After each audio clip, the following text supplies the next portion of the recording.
Hey guys, welcome back to the channel. In today's episode, I want to do something a little bit different. I've been posting a lot of behind the scenes, so today I want to post a little bit more a tech review video. And this is actually a flash that we were sent over by Godox, so I always like to make that disclaimer. We get offered equipment all the time from different companies, so we only take on products that we actually think that we would use or that you guys would get some use out of. So you guys have seen us record videos about the fog machine, which we use from time to time. You guys have seen us record videos with MagMod equipment, and obviously, you know, all these things we use all the time. So in today's episode, I want to get into the V480, which is this one, and this is the Sony version. So we got this sent over a few weeks ago, and I wanted to play around with it for a little bit before I made a review video. So this is more my initial response as well as information that would help you guys if you're in the market for a new flash. In the next video, I'm going to be posting something where it's going to be more taking this with off-camera lighting. So today's review is going to be more on-camera lighting and how good it is, things that we ran into, and our experience overall. So let's get started. The very first thing I want to get into is when you purchase the V480, you're going to get it in this box right here. So you're going to see what it comes with. It gives you some information on the side, which I'm going to go over very shortly. And what it comes with, pretty standard, is you got your manual, which you probably will never read, some obviously packaging things, don't eat that. Don't let your dogs or cats or ducks or whatever eat this stuff. So there's that. It comes with a little protective case. It also comes with the little shoe mount right here, which, to be quite honest, I never really use because I've had bad experiences. Not from this one. This does feel a little thicker, but from back in the day when, you know, these companies were starting out, sometimes you would get some that were not the best, and I had a few break. So ever since then, I never used those. I actually use the MagMod grip all the time. So but if you are A, in a bind, B, starting out, I mean, it's just nice that they give you those little extra things. Just be careful with them. Make sure that your flash is definitely tight and on there. And you also get a dome diffuser. So you get this little guy right here. And it's so easy. So there we go. If you want to put it on top of your flash so it diffuses a little bit, spreads the light. So if you're bouncing, it can come in handy. There's that. And I'll show you guys why we don't use that one. But like I said, if you guys are starting out, a lot of the times I like to give advice. If you're starting out, you know, you don't have much of a budget, you need to use everything out of, you know, what you buy. That's a great little option. We use the MagMod stuff, but again, that's a little bit more pricey and maybe something that I would recommend once you are a little bit more seasoned, once you're doing it a little bit more for a living and you have a little bit of extra cash to spend. I try to be as rational as possible with you guys because, like, a lot of the times I remember when I was broke, when I was starting out, and, you know, if somebody told me, yeah, go and buy this $200 modifier, I'd be like, dude, I don't have that kind of cash right now. You know what I mean? So I try to relate to that. Even though I'm 40, like, I try to think about when I was 20 years old and I was starting out, since the majority of you guys that are watching are probably, I would imagine, in the younger crowd. Anyway, as I was saying those things, I was also bringing out a few other things that it comes with. It comes with the little USB-A charger to USB-C, so it also comes with the cord. So you'll have that right here. To be honest, I never use these, like all these things as you see, I'm taking them out because I have USB-C cords everywhere, as I'm sure you guys do as well, which, again, if you guys follow the channel, I love that everybody was forced to use USB-C because it just makes it easier. You can charge this thing in the car. You can charge this thing when you get to a job if you forgot to charge it. Nobody's perfect, so I'm not judging. And, you know, at home, like, you have chargers, I'm sure, everywhere. I have 3 cords right here. They're all USB-C. So it's just nice that it's convenient like that. Speaking of which, the battery itself, which is a 2200 milliamp lithium-ion battery, it also doesn't come, you guys noticed it didn't come with like a dedicated charger like the 8200 does, for example. So if you have an older 8200, this is the charger that it comes with. So you have to have this brick with you every single time you want to charge your batteries. Look at the size difference right there between that charger and this battery. So there's that. You don't need any specific charger for this flash, which is awesome because you can actually charge it right here through, let me see, let it focus. Right, it's being covered, you son of a, so right there, right there. So you guys see, it's a USB-C port on the actual battery itself, which is wonderful because then anywhere you are, here's a USB-C. You guys know how it works. I don't know why I'm doing it, but it also shows you a little light So that's a good thing to show you guys. So when it's green, you're good to go. When it's red, it means that it still needs to be charged. So that's just very convenient. I really, really like that about this flash. When I first saw it, I'm like, yeah. And you guys know I'm usually not a big fan of single battery flashes just because I had bad experiences. But that was like 2014, 2015. So I'm starting to come around and be like, okay, like they probably have the technology down a lot better by now, I would hope, you know, 11 years later. So my usual go-to is the TT685, which is this one right here. And this one takes AA batteries. So again, I try to be as practical as possible, but if I were you guys, I would get both. I would get this one because I'll explain in a little bit why I really like this. But I would also maybe have one of these just as a backup or a secondary flash, just so, you know, in case the battery fails and, you know, you need batteries, you can always pick up AA's at CVS or Target or whatever on the way. But in any case, so that's one thing, what it comes with. So I showed you guys what it comes with. As far as size, check this out. So it's a good segue because I had the TT685 out. So that's a 685. That is the 480. Let me get my hands out of the way. Let me put it at the same level more or less. So you guys can see it is a fairly significant size difference. So you guys can see like it really is much, much longer. That's what she said. So that is the big difference. That's the reason that you would want to get something like this. Now, as far as power goes, this one is rated at GN 50, so what, guide number 50, right? This one's GN 60, so it's not, and I don't know those technical terms. I checked ChatGPT a little bit, but basically this is just a little bit more powerful than this, but not by a huge margin. So that, to me, given how much weight and size that you're losing, you see what I mean? Like, you're not losing that much power. So to me, this one just makes a little bit more sense in that regard. As far as weight, I did check this, so I have the notes saved. The TT685 is 18.7 ounces or 530 grams, whereas this one is 12.7 ounces or 361 grams. So there is a significant difference, I would say. I mean, you can even feel it. And I know it's like, well, it's not that heavy, right? It's not that heavy of a flash. But if you're shooting all day or you're shooting a 4-hour reception, 5-hour reception, and you get to save a little bit of weight, I mean, it does feel nicer. It feels very tight. So like you can hear it. There's that clicking. So it doesn't tilt down, which I like. Because a lot of the times, like, you'll put something on it and then it starts tilting down because it's a little bit loosey-goosey. This feels very tight. Now, I always tell you guys, if you've seen other videos, my advice is if you have like a dome on top of it and it's heavy, just rotate your flash. So if you're shooting like this, it's not going to tilt forward. It's not going to go this way either. So it's not going to tilt forward when you're moving around. So that's a little tip, but it does feel really good where you may not even have to do that. Another thing is, as far as the rotation angle, you can see this rotates almost all the way this way, and it rotates fully this way. So you can bounce behind you if you need to. Nice little range of motion on this one. What else was I going to say? Compared to the TT685, it's also the same size head. That was one thing that I didn't really think about. Like, I didn't really think it was that much of an issue until one of our shooters, Andrew, mentioned that he had the older version of this, or like a different version, and the head was a little bit smaller. They were doing that, I'm assuming, to save space and make it look, you know, more compact. But the problem was that you couldn't attach, like I was telling you guys before, the MagMod equipment because the head was too small and it kept slipping off. So this one, let me put it on. And I took it off for the comparison. I've had it on this entire time.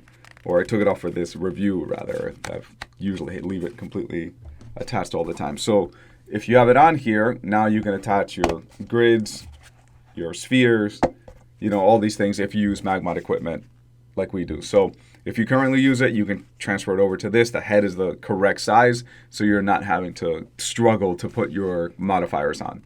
So there's that. As far as recycle time, so let me turn it on for you guys. Let me get my fingerprints off of it. There we go. So what we're going to do is, this thing is completely touchscreen, so I'm going to put it to full power all the way. There we go. And then I'm going to hit, it's backwards. And then I'm going to trigger it.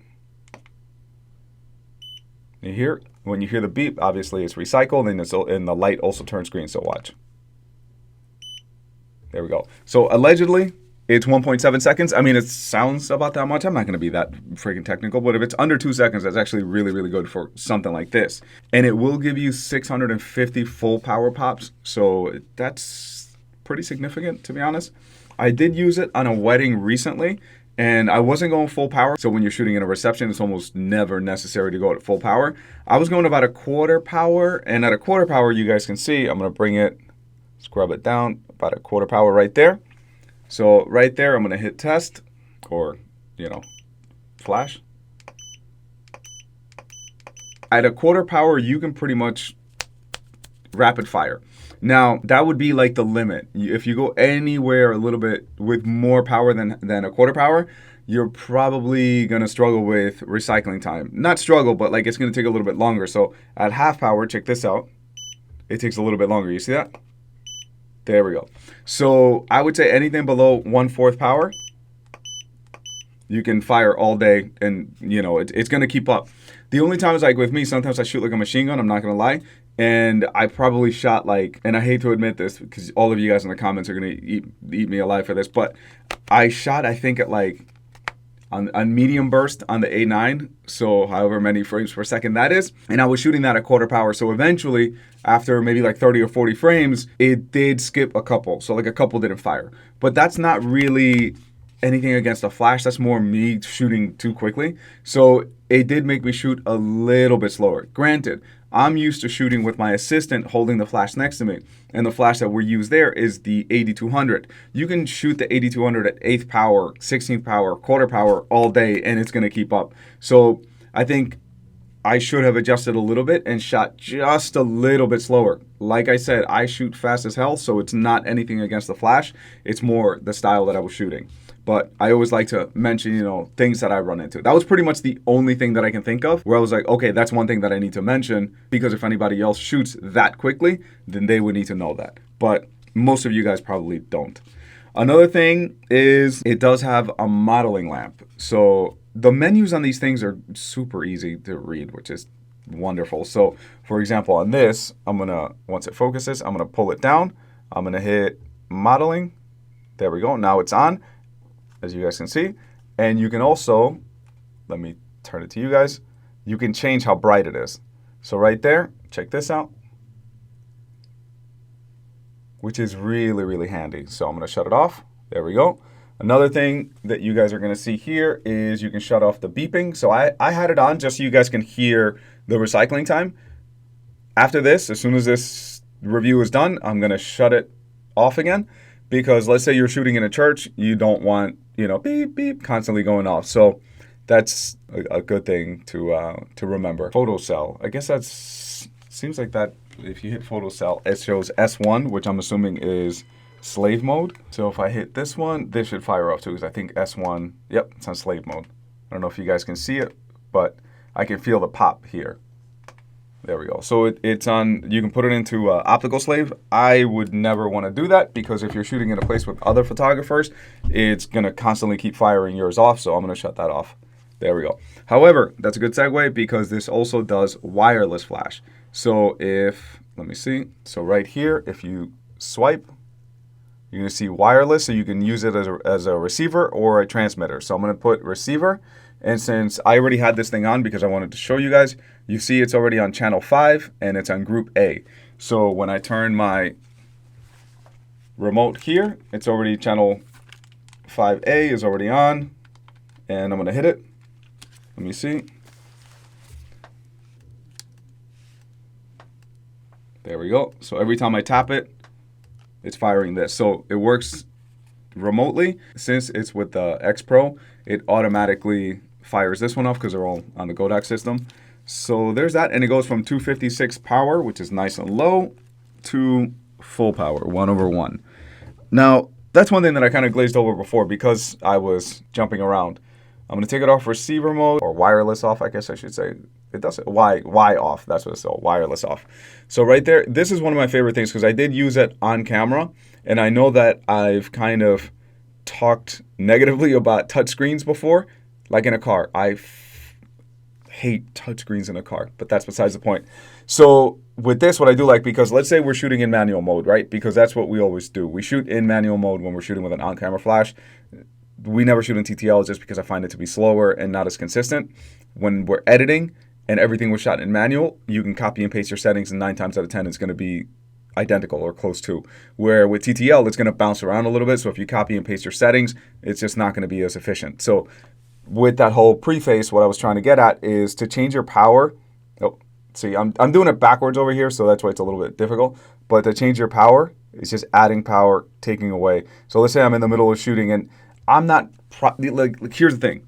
I wouldn't change the power by like 1 or 0.3 or 0.6 or 0.9. Like if I'm changing power, I'm probably going to want a decent amount of change. If I want just a little adjustment, I'll probably change my aperture. So if it's just a little bright, I might go from f2.8 to f4 just to raise it a little bit, to just make it a little bit darker and leave the power the same, if that will be a quicker option than going in here and switching it. However, if I'm really, really low at low power and I really want more power, then I'm just going to grab it and scrub it really quick. And you can just, it's just a lot easier to just do this than, let me show you guys on the TT685, for example. And I'm not just like giving this thing more credit like that just for no reason, just because I sent it to me. I genuinely prefer that method over, for example, this, where I have to go to right here, power, right? I have to hit that first, and then I'm going up and down. That's going to give me full power changes, right?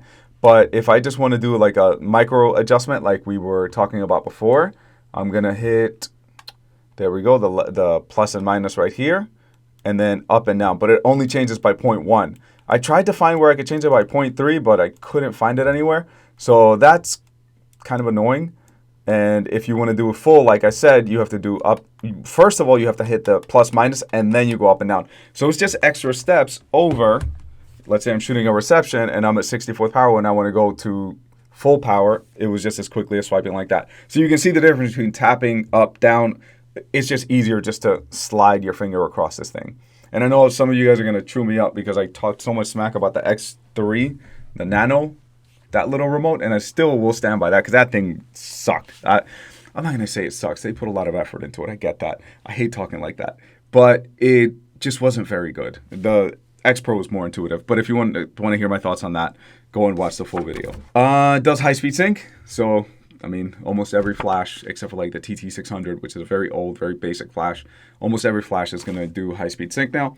This is another thing though. This also works with global shutter. So if you're rich like Andrew on our team, and you have the Sony A9, the Mark III, it will work with your global shutter. So, you know, you can use this all through the range. You won't have to use it with high-speed sync like the rest of us peasants. So, yeah, that's something that I wanted to mention. However, they did say it only works with the Sony model. So it won't work with the other ones, like the other mounts that they make. So only works with Sony. You can change right here very, very easily. You can change the zoom of the flash. So you hear that? There's TTL in manual.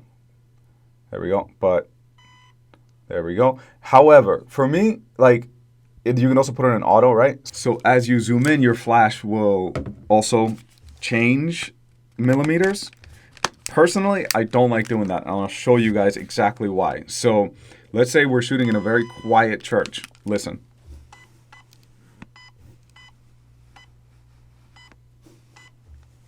So every time you zoom in and out, it's going to make some noise. And you may have a nice priest like the one that we had last week, or you may have a real stick in the mud, there are words that I want to use right now, but I can't. That's a story for another day. If you guys want to hear it, let me know. We dealt with this other priest who, good riddance, we don't have to work with him again. Anyway, that is the reason why I wouldn't put it in manual mode, just because as you zoom in, zoom out, you're going to make noises like that, and it's going to bring attention to you if it's a very quiet space. So I would just put it in manual mode and find what works for you. And I would say that's pretty much the gist of it. I think it's a great flash. I think the size difference is really, really good. I think the weight is really, really good. If you're using it for reception, it's great. If you're using it for events, it's great, because it's just like you guys that have shot events, you understand. Just taking away a little bit of weight just saves your wrist at the end of the day when you're shooting for hours. That's why I don't put a camera grip on my camera. That's why, to be quite honest, I rarely shoot with an on-camera flash, because that's why we have our assistants, so they can help us, you know, not have to carry a flash throughout the entire evening. However, if you're looking for one, I do think this is a really, really good option. I will definitely keep it in my bag, and whenever I need to shoot events or if I'm shooting by myself, I'm going to use this one. I'm not even BSing you guys. I'm going to be using this one over the 685 just because it's just that much lighter and that much easier. And then the touchscreen, that scrolling is just beautiful. So stay tuned, guys. I'm going to post another video using this thing as an off-camera flash. How good is it? Is it good enough to use in the afternoon? That's a hint right there, because probably not going to be using this in the middle of the day unless I'll show you guys how. Anyway, if you guys enjoy the content, please feel free to leave a comment. If you have any questions, feel free to leave a comment. If you think what I said was complete rubbish, feel free to leave a constructive comment. I don't mind when people correct me. I enjoy it because I learn from it. But if you just write, this video sucks, this guy doesn't know what he's talking about, go eat it. You can leave the channel right now. All right, guys. Thank you so much for watching. Feel free to subscribe. All that good stuff. Check out some of our other videos. A lot of them are just behind the scenes, so you guys can see how we work. And thank you guys so much for watching.